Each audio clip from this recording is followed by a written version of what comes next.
Up GTI? We're back with another episode this week. First up, we have a couple of announcements for you. So first announcement, the English Plaza is hiring new interns. If you would like to join the English Plaza team, please check out this application and fill it out before June 22nd. You can scan the barcode here, or you can also check out our Facebook page. Also this Thursday, June 18th, from 4:30 to 5:30, the GTI Friends are hosting a summer charades event. If you'd like to join, please see the Zoom meeting ID here on the poster, or you can use the link. And now it's time for Phrase of the Week.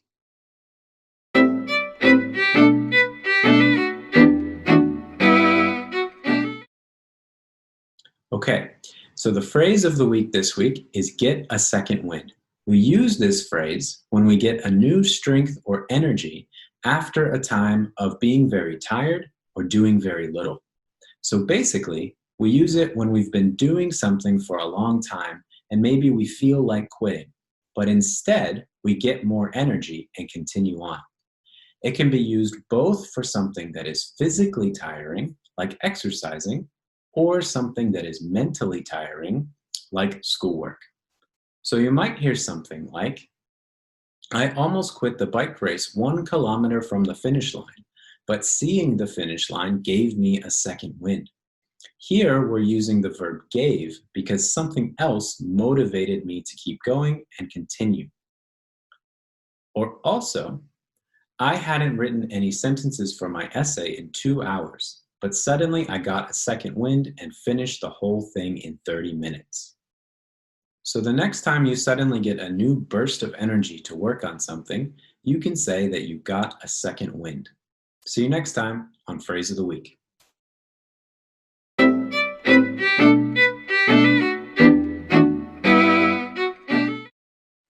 Next up, we have a new segment called What's Going On? In each episode, we'll explain a certain event from around the world. And the last couple weeks in the United States could use some explaining.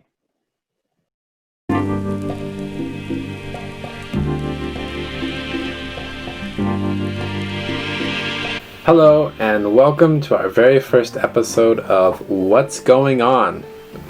Today we'll be talking about some of the protests happening in the United States right now.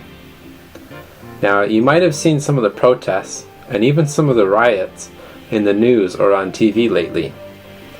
You might be wondering, why are so many people so upset and angry? Well, these protests are mostly about the US's long history of problems with racism and the mistreatment of Black Americans. Let's start at the beginning. In 1619, the first slaves were brought to North America from Africa by the British. As slaves, these people were forced to work with zero pay and were often treated very, very badly. This continued for 246 years until slavery was banned in the US after Congress passed the 13th Amendment in 1865. The problems with racism and the mistreatment of Black Americans didn't stop there though. They were still denied many of the rights that other Americans enjoyed. For example, Black men were still not allowed to vote until 1867, and even then, many states still wouldn't allow them to. In 1865, laws known as Black Codes were passed, and this was the beginning of segregation in the US.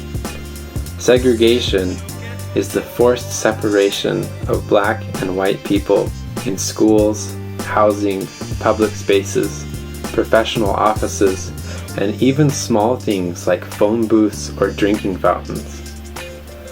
In most cases, the places provided for Black Americans were not the same or as nice as those provided for white Americans.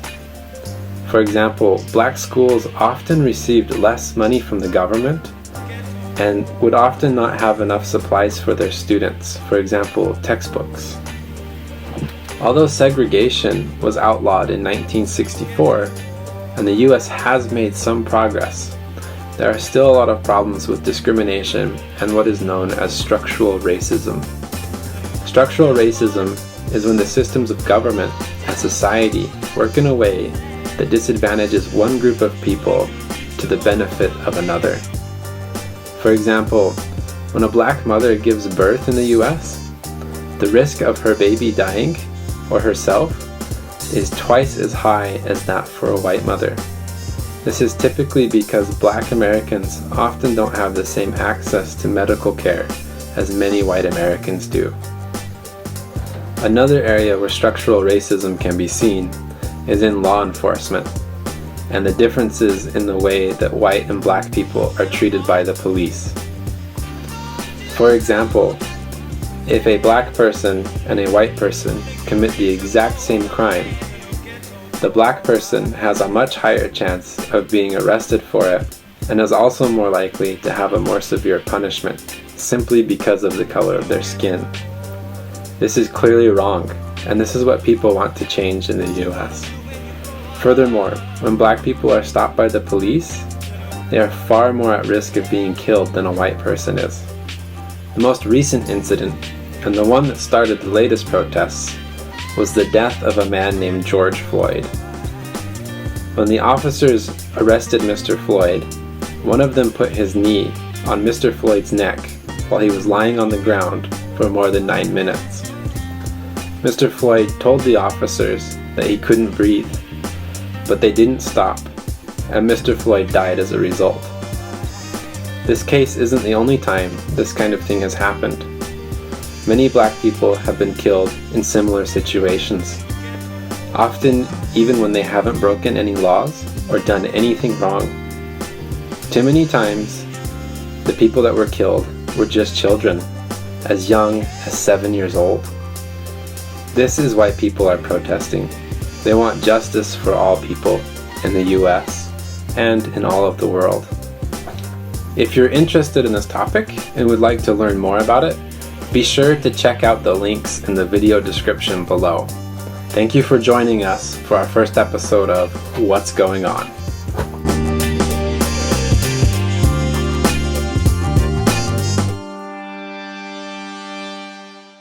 Hey, Andrew, did you get new glasses?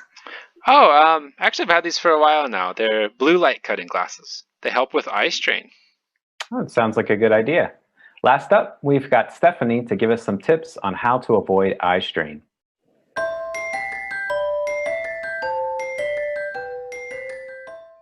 Since we've been studying at home, our screen time has been going up. According to the American Optometric Association, increased screen time can lead to digital eye strain. This can cause eye strain, blurred vision, dry eyes, headaches, and neck and shoulder pain. So, how can we prevent digital eye strain and keep our eyes happy and healthy? 1. Avoid glare on the screen. 2. Look slightly down toward the screen. 3. Remember to blink. This keeps your eyes moist. 4. Follow the 20-20-20 rule. That means every 20 minutes, look at something 20 feet away for 20 seconds. With these tips, hopefully you can keep your eyes happy and healthy while we take classes online.